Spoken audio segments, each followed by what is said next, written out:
fiddle music.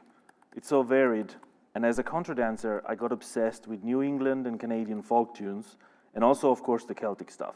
So I thought I would show how I approach these things. I won't be mistaken for a pure player of any of it. I mean, whatever that means anyway. There's no such thing as pureness in music or anything, really. Wait a second, where are we? Oh, you moved. I won't be mistaken for a pure player of any of it, but you'll hear the research. First is a Scottish Strathspey money musk into a Canadian-style money musk into an American version of money musk. I don't know where you put it exactly, but...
It's great, by the way, to listen to fiddle music on the viola. It's not a very common thing.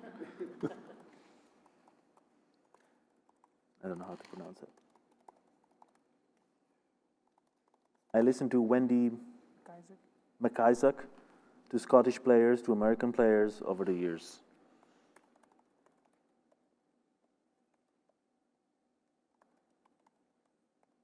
Now for a second example.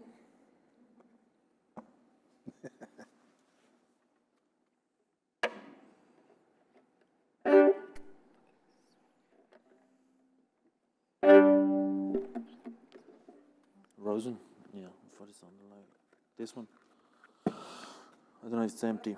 Is it empty? Yes. No Rosen.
Thank you.